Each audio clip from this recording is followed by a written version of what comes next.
Hello and welcome. Happy New Year. We made it to 2013. In celebration, we're bringing you a special edition of Sane TV brought to you by ERIE, Entheogenic Research, Integration, and Education. ERIE is a graduate student group at the California Institute of Integral Studies, and we discuss topics on entheogens or psychedelics. I have with me three members of ERIE, Adrian Auler, Veronica Hernandez, and Natalie Metz. They will be speaking today with us about integration, which is the second topic of our group. So to talk about ERIE, last time we did this show on Sane TV, we talked about the research aspect of ERIE. Today we're going to focus a little bit more on the integration aspect. Does anyone here have a definition of integration they would like to give to the audience? Mm-hmm. Adrian? Well, there are many aspects to integration, many levels. To integrate means to bring together into a coherent whole, in one sense. It also means to make meaning of by incorporating it into your way of being in the world. And I think that we address both of those and other aspects as well. It means to incorporate yourself within a community as opposed to being an isolated individual. There's too much of that in modern Western society. There's a hyper-individualization, and we're all isolated and alienated from each other to one extent or another. So integration would mean to find your place within your society, within your community. So it has a number of possible applications. One aspect of integration that I really work with in my private practice is bringing all aspects of yourself to a whole and bringing light to the darkness, all of us. So bring consciousness and light to all these unconscious patterns that we have in order to be more of service, more of creative, more part of a community, more belonging. Natalie, when you think of integration, what do you think about? To piggyback a little bit on what Veronica's saying in terms of clinical practice, I think about my patients as whole beings and take into account what's going on with their physical bodies, their minds, their spirits, their emotions, and support them in looking at those different aspects of themselves so that they can fully develop all of those aspects and optimize their health on all of those levels. And that is one definition of being an integrated being, is having all those aspects of oneself developed, fully present, and able to be with them, even if it's uncomfortable at times. I think that integration also really takes a whole different quality to it as we go to a school that talks about integral studies, which is dealing with integrating also the super and the subconscious levels of our being and creating a more holistic sense. I think that personally, integration for me is involved, I think Fadiman said once, it's taking the irrational and making it rational. And really I look at like, how can we take these lessons from otherworldly places, phantasmagoric places, and reincorporate them into what we're doing here in this world, because sometimes the lessons are so strange and unusual and ineffable that there's just no chance for us to like apply it to what we're doing when we're walking down the street in the daytime. But you know, it's interesting because you know, with just a little bit of creativity, it enhances the abundance of what it is around us. So for example, we have, you know, these sidewalks, you know, that are just cement, but you know, with a little bit of creativity, we could create plants and gardens and things of that nature. And these are things that, by looking at our society with a more creative lens through integration, perhaps we can have a better society and create a better culture as well. I wonder, it seems like there are two different models when we talk about integration. We have the biomedical model of integration, and we also have sort of the plant teacher model. Can you speak a little bit about that? A little bit of the medical model in psychology, and I'm going to speak as the clinical aspect in psychology. It always looks at the symptoms, and it looks at keeping people in a status quo, whatever that is, and not really going into the depth of or the root of what's causing a certain behavior or a certain predisposition. And plant medicines, they take you to the root. whether you're ready for it or not, whether you're ready to see it, whether you can handle it or not, they will take you to the root. And that is the biggest difference between using that model and also ways of integrating in your everyday life than the medical model that a lot of the times is just a panacea for symptoms and will not get to the root. When you say bring it to the root, could you explain a little bit what about the root might be? Yes. I would say bringing it to the root is bringing it to the depth of what somebody's feeling. I'll give you an example. There's childhood traumas.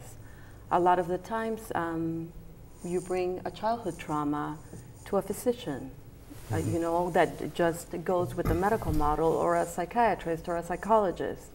And they will go with the symptom, which might be anxiety, depression, acting out, and they will deal with the behavior, but not with what caused that behavior. So at different times in your life, you're constantly going to be, every time you have anxiety, there's almost like there's a new symptom coming up, you know, or because you never went to the root, you never dealt with what was really going on, and that is, I think, the gift of the plant medicine model. And it seems like the biomedical or maybe pharmaceutical model in this sense would be a bandage model versus a extraction of the splinter.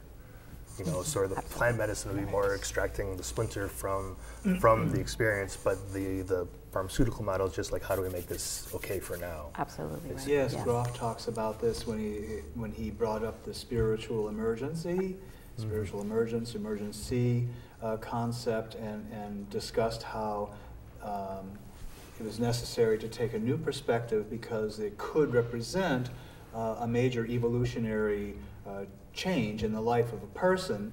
But if you got into the hands of mainstream psychiatrists, physicians, whatever, working with the biomedical model, their object ultimately, even though they're not thinking of it in those terms, is to reintegrate you into functional mainstream society, bring you back to normal. So they'll like medicate the daylights out of you, attending to your symptoms, behavior-oriented, so you can become a working, functioning member of society again when you may have been in the process of discovering something amazing and wonderful about yourself and you need a whole change of venue.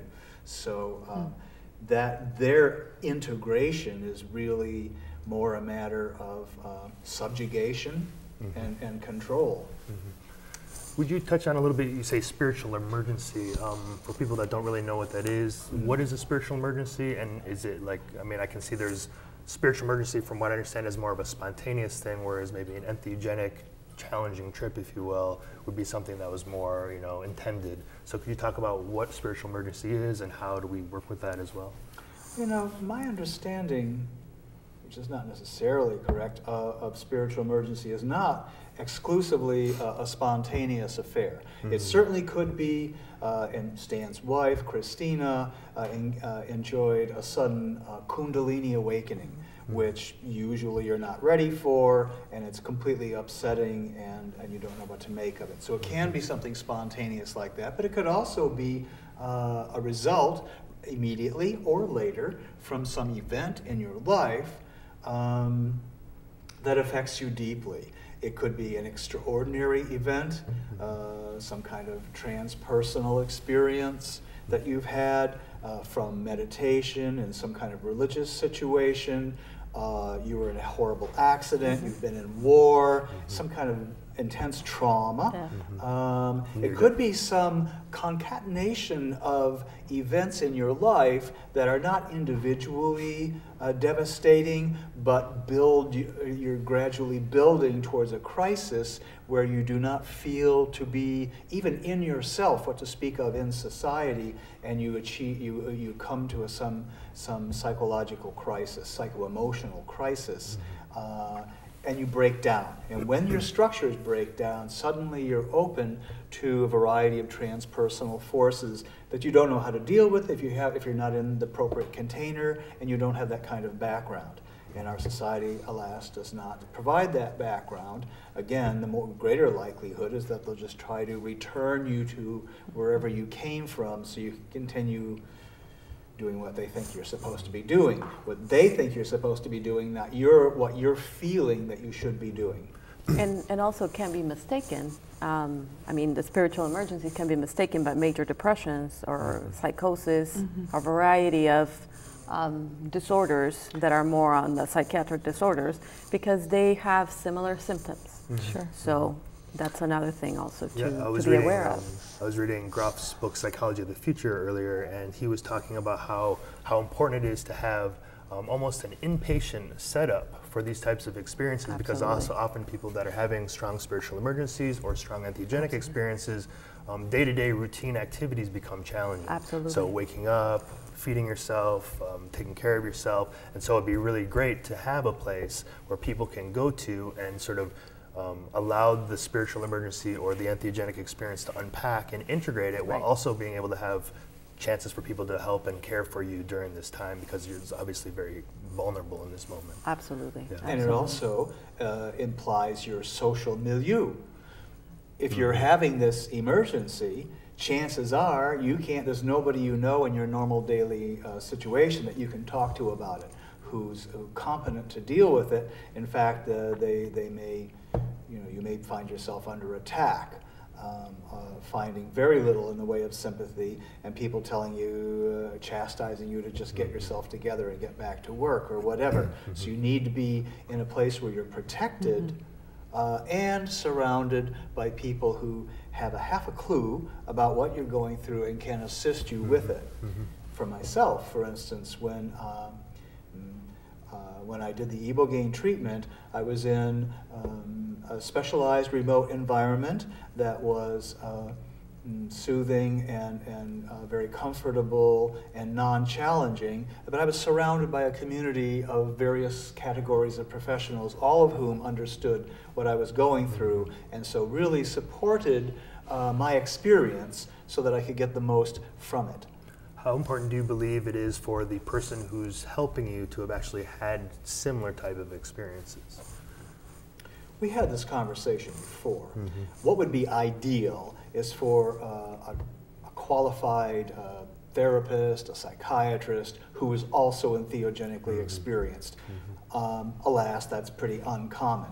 I don't think I don't think any of the people that were helping me where I went for the treatment had themselves had that same experience, but they were in the first place open. They knew what they were dealing with. They were open to the situation and had dealt with a number of other people and seen what they'd been through, so they were themselves becoming experienced, if only vicariously. And I can assure you that within a couple of days of the few people who were treated along with me, we were all treated, all of the staff got sort of a contact high from being around us. Everybody became very happy. But the point is that they understood what we were there to do, the kind of situation we were coming from, and what we needed to do and were trying to do by having done that. And they were there to support that. That was very important. One thing I'll say to that is, there's certainly something to be said for walking a walk, walking a path, walking the ropes, learning the ropes on your own. And there's something to be said for just the compassionate nature of the human spirit. And people go and do service missions in other countries where they haven't personally lived in those standards of living that might be not ideal compared to what they've been used to, but they're still able to show up as compassionate beings and be effective in promoting love and care and service. I feel particularly with the integration work that we've done with ERIE in terms of integration circles, there have been many people that have shown up to circles that haven't had a true entheogenic experience in terms of ingesting an entheogen, but they've still had some experience that was transpersonal or spiritual in some nature or mystical that has asked them to open their mind and have questions about the deeper mysteries of life. And what I've noticed from helpers and people who've showed up that haven't necessarily had a true entheogenic experience is there's compassion and there's love and there's a genuine caring around being in that collective experience of processing the information, so that hopefully everyone can walk away from that circle after it's done feeling like, wow, I got some benefit out of just A, sharing what I needed to share, and B, being witnessed and not judged. And I think that's one of the really powerful things that ERIE offers, is this safe space in integration circles. And as we've all talked about, it's a very important part of the work that we're doing. There's different organizations that are promoting harm reduction and research, and integration is one area where ERIE can really take a stand. That's a non-offensive way to present it to the world. Who can really argue with giving people support and compassion? Right. It's the harm reduction model, right? Where we're not encouraging, but we're there to support once the experience has happened. And it seems like there's also, I mean, all these experiences that typically are people are coming to the integration circles, it's like near-death experience, or out-of-body experience, or spontaneous Kundalini awakening, or entheogenic experience. So they're all really soul-shaking type of experiences that really just like, you know, bring people to their core. And I think that's why this compassion element is so important, because you really have to feel for the person they're going through life-changing moments. And yeah, I think compassion is a necessity. But it seems like also maybe something we can talk about is there's lots of different ways to integrate, right? So one technique that I really enjoy working with is painting. And I know some people do dance or other types of things. Are there any ways of integration that you found that have really worked successfully for you? There's a place also of having been in dark places or in many places, and developing your own creative way of you know, coming out of it and dealing with everyday life and making sense and meaning of whatever experiences. Could be grief, loss, addiction, many things. So there is a place where I felt like when I went through major depressions, through grieving, through loss and despair, I could connect more with someone that had been in that place. Just at this point, we should perhaps explain integration circles, because we've just introduced this as a function of ERIE, but we haven't. Integration circles are peer support groups where people can come, that we provide a space, and some of us from ERIE come and sit there, and we provide a safe space where you can be heard and witnessed without being judged by your peers, by people who have themselves been through extraordinary transpersonal experiences. In the case of ERIE, most of us, that would include some entheogenic experience, but it can also include other things, as you're saying, recovery from addiction, for instance. And a very good point was, there's a lady that's come who has never done entheogens, but had a spontaneous Kundalini awakening, and yet she could completely understand what we were talking about in terms of entheogenic experiences. So, so it's a peer support group, not unlike the concept of the 12-step program, where no one is claiming to be a therapist or have answers, but we claim to be with you, family, in the same boat, having had similar experiences, and so we're there to hear you and comfort you, and that's what we try to do in these circles, and thus far with some considerable success. It's like bringing a sense of camaraderie, Sure. being Bringing there, that community. and that's I think sometimes what we really long for. And I think that's really interesting too, because we were talking about this a little bit earlier about how integration seems to be a Western response to these transpersonal experiences. And this doesn't typically happen in sort of the indigenous and other cultures that use entheogens, because it's already ingrained in sort of the culture. Part of their way of life. Exactly. So here we are in the West in this individualistic, like you were saying earlier, point of view, where we don't have that community to help share with these experiences. So maybe integration is specific to the West as a way or a response to deal with these, you know, even cultural shattering. Because the differences are so big. Like your transpersonal experiences are so different from your everyday life. Right. Like in indigenous communities, and I'm going to speak about Peru, and I'm going to speak specifically about ayahuasca.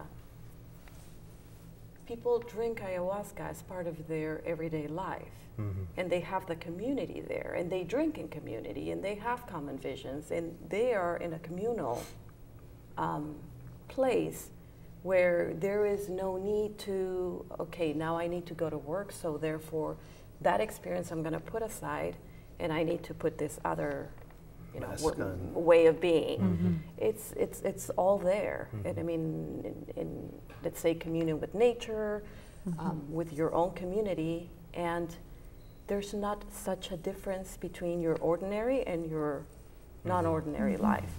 I think that's why they don't need integration as much as we do, you know? And perhaps even the wording, you mentioned visions, and again, this maybe touches a little bit on the plant teacher model versus the biomedical model, visions versus hallucinations, Right. and what are the differences. And I was reading a paper recently on a synthetic ibogaine, and one of the side effects they mentioned about this synthetic ibogaine is the toxicity of hallucinations. The toxicity of hallucinations, right? Like, what does that mean, really? To some people, hallucinations are the whole point of the experience. The vision is the whole point of the experience. That's where the splinter unleashing comes from, right?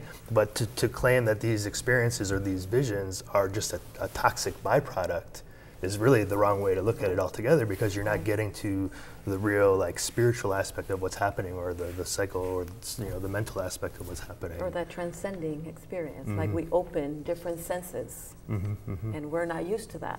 Right, exactly, You know, exactly. so anything that is out of the ordinary senses, or how we sense the world, either that it becomes, like you say, something toxic, or something that is more on the medical model as a hallucination, Right. as opposed to a vision, as opposed to an opening and beyond what we can see. I think one of the main distinctions I see between the biomedical model and the plant teacher model is, in this biomedical model, there's a strong focus on reductionism and mechanism, and that's something that kind of stems out of the emergence of science and how it became so valued around the time of Copernicus taking humans out of the center of the universe and saying, oh, there's really the sun at the center. That was very upsetting for people at that time, but what came out of that was this whole advance in the world of science, and that has, even though it's hundreds of years old, it's still what's informing the majority of westernized cultures around the world. And so there's this focus and value on, you know, get to the one symptom, find the biomedical reason or the neurotransmitter that's deficient and causing this, and look at the neurons and whatnot. And that's all very interesting and valuable. However, when you come from the plant teacher model, it's inherently holistic, and it's inherently acknowledging the interconnectedness of life and the web of life, such that a school shooting in Connecticut is going to affect people on the other side of the world just by the energetic link through our heart threads. And so the plant model just inherently has that within it, whereas the science model is valuable. Again, it offers us interesting information, and some of it may or may not be true, but the plant wisdom has been around for so long that it's offering something very different, and it's offering us, I feel, a real gateway and a real opportunity and a tool to reconnect to knowledge that we've forgotten about. Yeah. Well, I think that what you had to say directly addresses the change of paradigm that we're going through. And if there's anything, I think that the whole 2012 crisis exemplifies, it's the change of paradigm. The materialist, reductionist worldview, out of which biomedical science arises, feels that visions are aberrations and unreal, fundamentally unreal, that this consensual material reality is it. That's the only thing that's real, and there's nothing else. This very narrow view simply fails to explain too many things that are part of the total human experience. And so we're moving, I believe, in a direction of reintegrating an ensouled universe as part of our worldview, so that subtle energies, subtle beings, other realms of being, and forms of epistemological forms of knowledge, like intuition and inspiration, suddenly become meaningful and more comprehensible. But if you're in lockstep with the materialist reductionist worldview, then none of that makes any sense. And most of what we're doing doesn't make any sense. But then look at the statistics, look at the newspaper, look at the television, look at the faces of people you see on the sidewalk as you're walking along. Some of them are in very bad shape, but even the ones that aren't are clearly living a reduced existence. They're not experiencing the fullness of the human potential because they're being forced into their little box of behaviorist psychology, so that if you have one of these experiences, one of these transpersonal experiences, be it entheogenic or otherwise, and you go to the wrong therapist or psychiatrist or doctor, they're just going to see you as being aberrant, not fitting in with consensual reality, not fitting into the whole Freudian DSM psychoanalytic perspective, and immediately prescribe some kind of medication, try to shut down whatever change you're going through, terminate any investigation that you're doing within yourself, and try to return you to a functioning, producing, and consuming unit in the world. Do you ever think there'll be a place in DSM for entheogenic language, or for a way to look at experiences through that mechanism, or is it kind of like you have to cash that whole thing out and start over again? What do you believe on that? I don't know. I would love to live to see that. Yeah, and wouldn't that be great? Yeah. Yeah. At this point, I cannot imagine that, but hey. Right. It seems that the whole, theoretical basis of the DSM is arising out of this Freudian view. It's an opposition. People have often commented that Freud outlined over 400 psychopathological situations for human beings, and 3 or 4 healthy conscious situations. So it's really all about psychopathology, and his view of human beings was really quite dark. That we're raging beasts with a thin veneer of civilization that's barely enough to keep us from tearing each other apart regularly, and that the best we can do is be less miserable. Right. This is not the kind of worldview I choose to participate in. And it doesn't give me a sense of really exploring, having the freedom to explore and be the total human being that I could be. That gives you liberation. Absolutely. And the other one, it just keeps you there. Which is your birthright. Exactly. To be liberated and enjoy life to the fullest. Yeah. Yeah. Lovely. Well, thank you, Adrian Auler, Veronica Hernandez, Natalie Metz. I'm Larry Norris. If you're ever around, CIIS, California Institute of Integral Studies, come check us out. ERIE, Entheogenic Research, Integration, and Education. Our website is www.erievision.org. Thank you and good night.